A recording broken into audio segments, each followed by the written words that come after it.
negotiations. At the same time, we feel there might be the opportunity based on the recent appointment of President Kafando, based on the renewed efforts by the East African community and President Mkapa, based on these efforts, we think there might be an opportunity. So this is the equation on Burundi.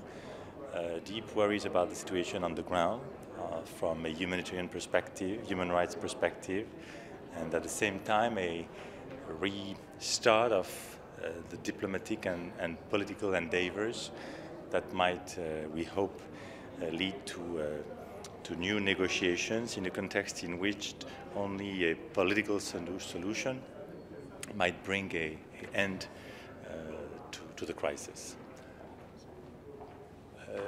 S'agissant du Burundi, la situation est contrastée. D'un côté, sur le plan humanitaire, comme sur le plan des droits de l'homme, nous sommes très inquiets par la situation et par les éléments qui nous seront certainement donnés dans le briefing qui va suivre sur ce qui se produit sur le terrain dans ce pays.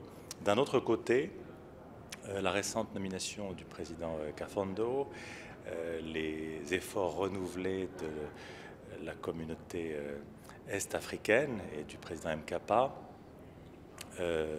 tout cela crée un contexte dans lequel on espère que le processus diplomatique, politique, pourra prendre une nouvelle impulsion. Et voilà en un mot l'équation au Burundi sur laquelle la France, vous le savez, est plus engagée que jamais. Absolument. Comme vous le mentionniez, Mathieu, c'était un élément important de la résolution 2303, dont nous souhaitons en effet, ça va, la mise en œuvre, vous n'avez pas vu, dont nous souhaitons la mise en œuvre. Et donc oui, cette composante de police et d'une manière générale la présence sur le terrain renforcée de la communauté internationale est de notre point de vue un élément, je dirais, important pour à la fois donner à la communauté internationale des yeux et des oreilles et pour lui donner aussi un levier vis-à-vis de nos objectifs prioritaires qui sont un meilleur respect des droits de l'homme, l'engagement d'un dialogue politique réellement inclusif, ce qui n'est pas le cas jusqu'à présent, et puis aussi, troisièmement, le respect de la lettre et de l'esprit des accords d'Arusha, qui est plus que jamais et doit être plus que jamais la boussole de la communauté internationale. Paris et Washington se mobilisent pour envoyer des troupes pour renforcer la MINUSMA. Est-ce que vous pouvez nous donner quelques détails là-dessus? Bon, écoutez, sur la question du mandat de la MINUSMA, les discussions sont en cours dans différentes enceintes. C'est à la fois le cas au Conseil de sécurité, en 5e commission, dans un bon esprit, honnêtement. Alors après, on pourrait rentrer dans le détail, on le fera peut-être, mais dans un bon esprit.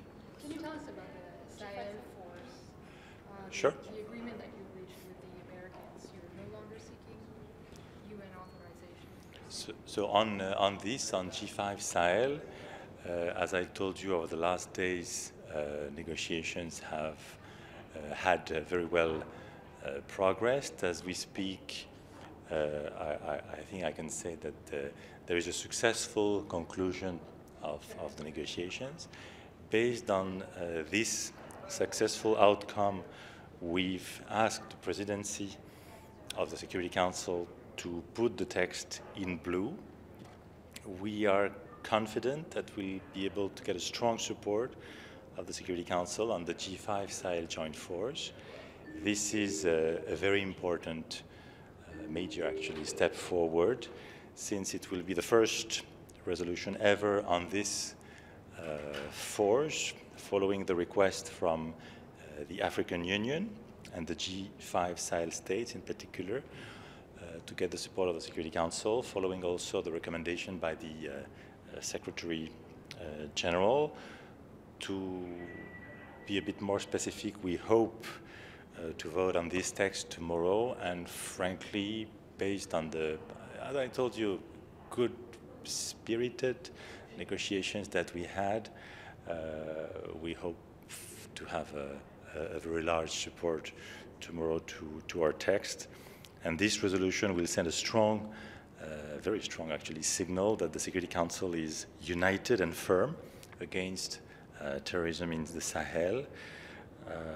And I think everybody is aware, that's the important thing, that such a force is more than ever needed in this region.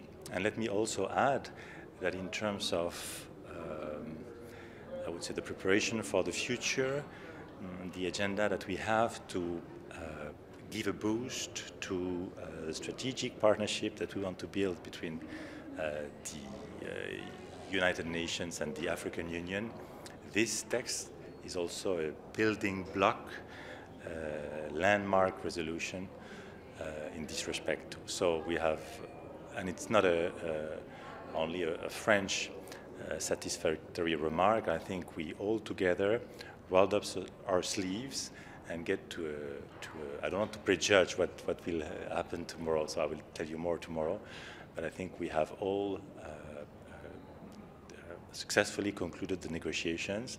We have a very good text as I speak. It's not a Chapter 7 resolution, aren't you? And it doesn't authorize all necessary measures to the G5 force.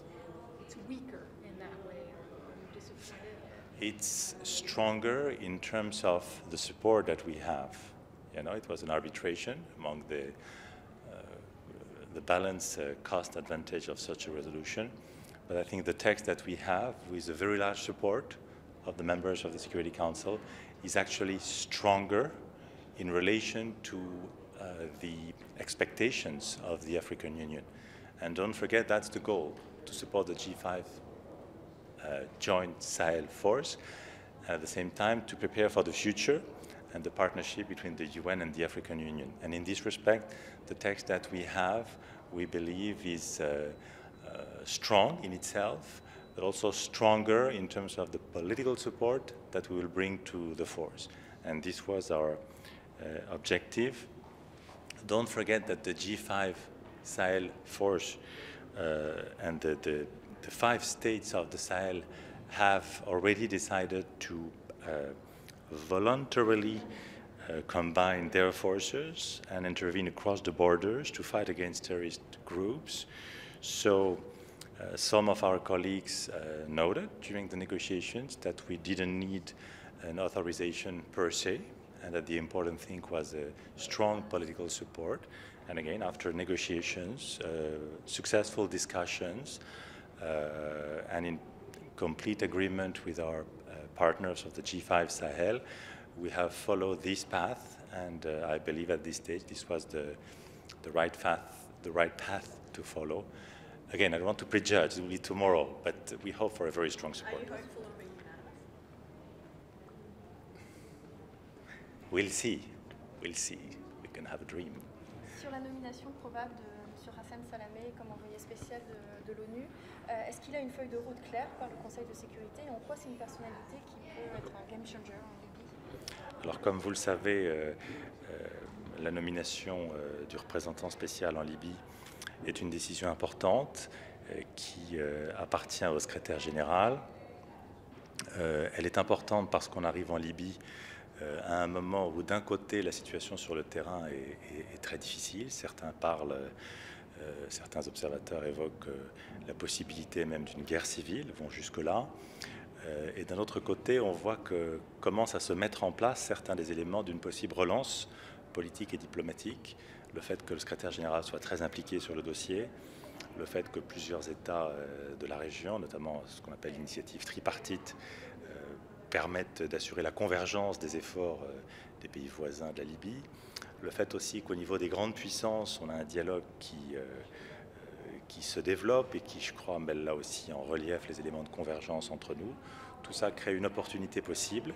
Et la nomination d'une personnalité de l'envergure de Hassan Salamé fait partie de ce momentum, de cette dynamique que nous tous voulons mettre en place.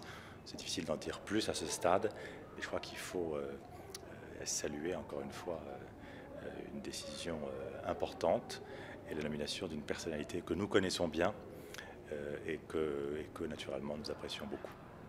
Merci. Merci beaucoup. Thank you. Tout à l'heure. Tout à l'heure.